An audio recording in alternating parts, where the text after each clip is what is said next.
reasons, but the fact is that I'm 57 years old, and although I'm pretty much in charge of what my body is going to do here tonight, I have no idea what plans my brain has. Things that it hangs on to make no sense.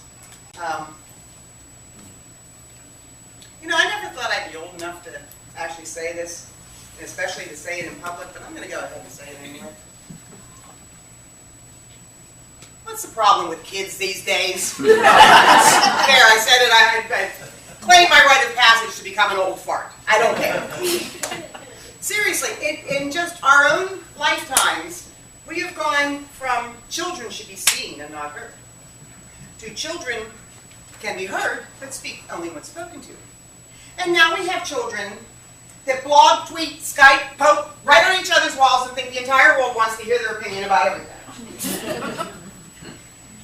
And what makes me nervous is these are the people who are going to be running the world when we're too old and feeble to do anything about it. And my greatest fear is that I will live to see it.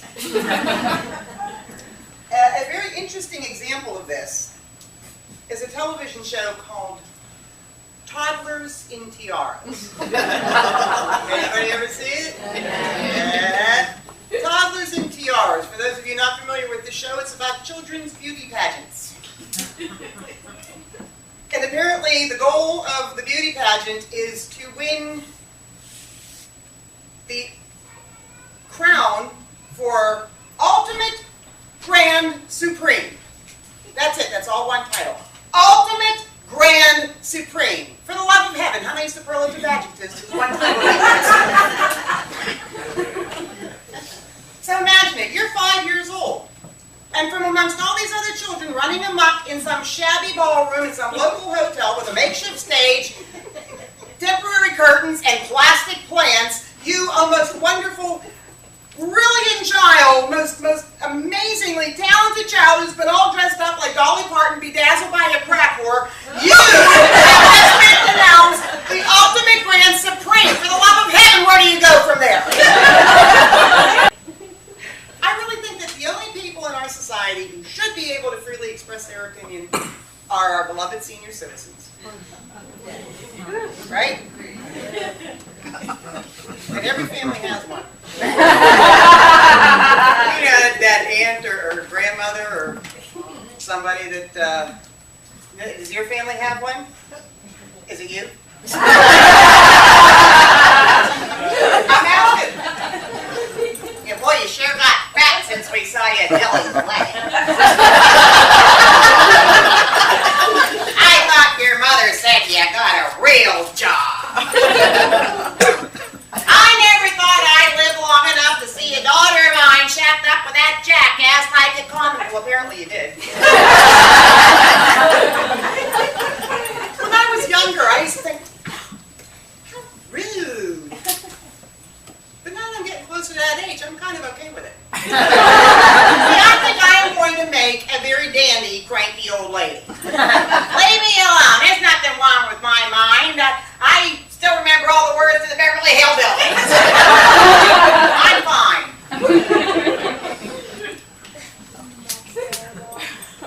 What's been funny? Well, several things have been funny tonight. Apparently. I'm gonna sit down. This is like having a few friends into my living room. Hey, does it count as stand up if you're sitting down?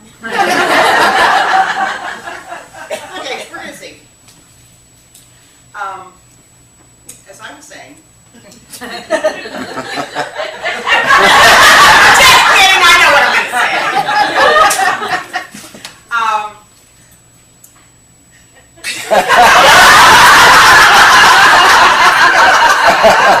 Yeah, that's right.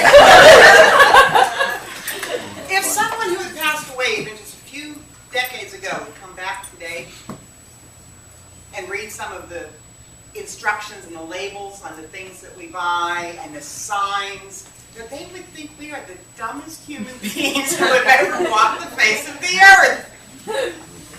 The instructions, the warning labels, the obvious thing. I mean, I'm sorry, if you're that dumb that you need that to survive, then you've got bigger problems.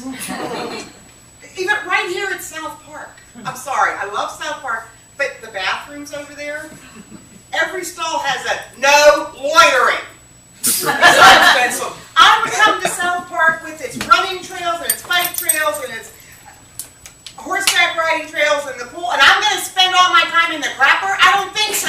sign is not necessary. And some signs are actually bad advice. Recently in my neighborhood, they put up a sign that said, "Watch children at play." Well, I would, but it really creeps out their parents.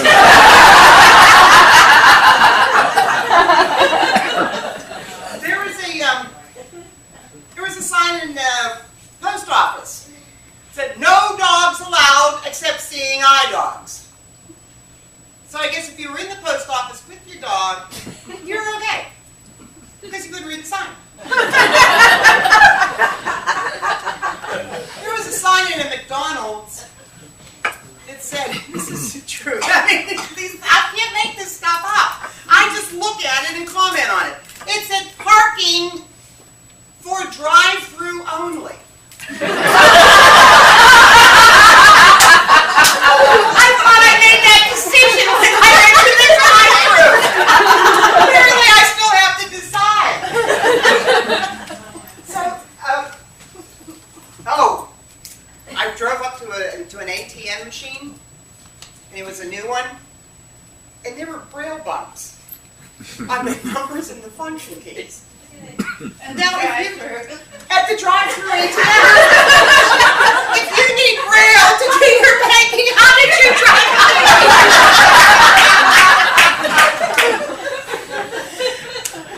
That's actually happened. And there was one of those windshield visors that you put inside your car to keep the sun off, to keep it cool. On the inside it says, "Warning, do not drive the car with sun shield in place." We're going to take it out apart. Really? On a bottle of children's cold medicine. "Caution, do not drive a car or operate machinery while taking this medication." If you have an 8-year-old driving your car, you've got bigger problems than whether or not he has a cold. And conversely, on a bottle of sleeping pills, it said, "Caution, may cause drowsiness." I don't know who the hell that sounds.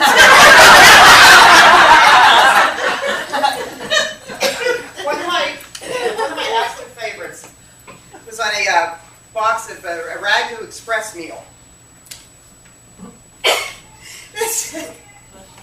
Don't you hate it when it's so funny that you laugh at it before the audience hears it?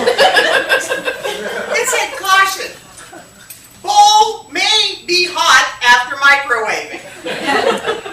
Now the part that I'm laughing at that it says it may be hot, because they don't even give you credit for being able to operate the microwave properly in the first place. The other thing that I noticed that was a big difference living with my mother, and again, still working was good enough, was her color television. Color television. It had colors on it. We moved in the fall, and watching football was a treat. You had no idea who to root for, because you could not identify the players by their colors. You had to wait until they had a close-up and say, "Oh, okay, the Steelers are green and orange this week." Okay.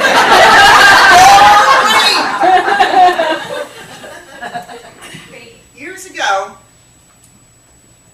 my parents had a real sturdy black and white Zenith television set. Good enough. Still working good enough. I was one of the only kids in my grade school who had no idea that after Dorothy lands in Oz, the rest of the movie is in color.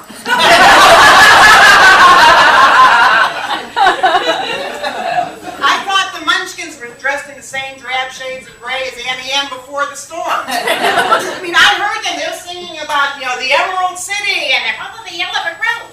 Follow the yellow brick road. I took the word for it. I had no idea. It turned into living color. So the one day I'm in the living room and I'm watching television with my mother, and we're watching the Steelers go green and orange. And of course all the announcers look like Oompa Loompas. And I say, "Hey Mom," I said, "do you want me to go downstairs and get my color TV and bring it up?" She said, "Well, I don't know where you put it."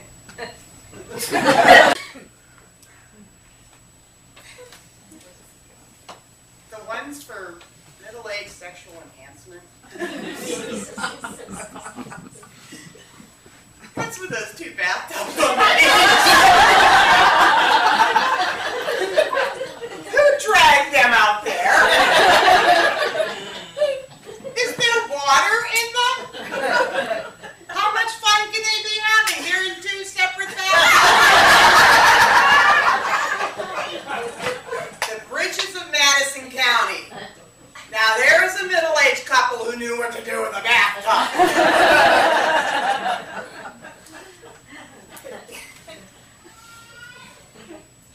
The commercial for When the Time is Right.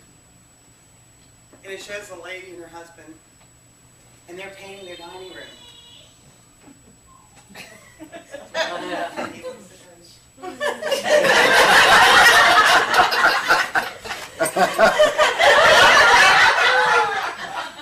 There's a middle-aged lady out there who got her husband to open a can of paint, cover the furniture with plastic, and has a paintbrush in his hand. He ain't stopping for nothing.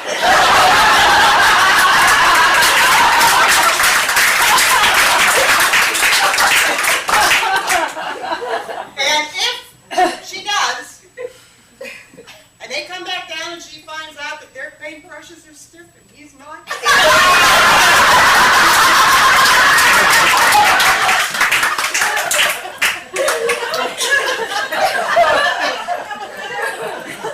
why do advertisers always depict a middle-aged woman having just had intimate relations and being thoroughly satisfied?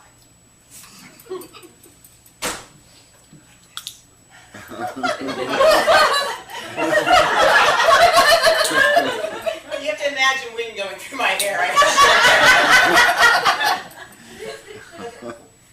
Wouldn't it be better to be sitting like in the middle of the bed with the sheets rumpled up and kind of a cross-eyed look in her hair like, wow! Kind of embarrasses me is that there is not a function of the human body that is off limits to advertising. Am I right? And it gets worse as you get into middle age because they're all about us.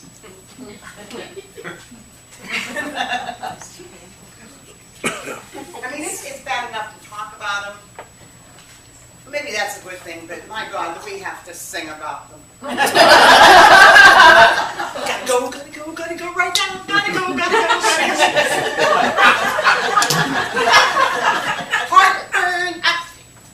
Heartburn, indigestion, upset stomach, diarrhea. Remember that one? And one of my favorites is the Viva Viagra. Viva Viagra. Oh, the shame. What worries me is what's over the horizon, because I'm seeing an increase in advertising for certain medications for mental health. Now, our mental health is not a laughing matter. There are many, many good products and services and treatments out there for it. But I'm terrified of the jingles.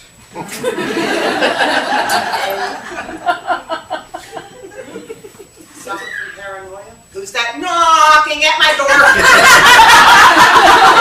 Knocking at my door. Multiple personality disorder. Who are you? Who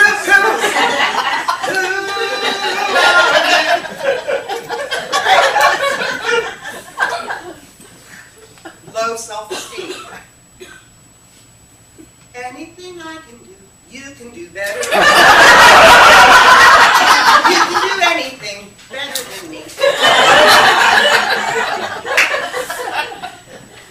Obsessive-compulsive disorder. Just pick yourself up, dust yourself up, start all over again. Just pick yourself up, start all over, pick yourself up.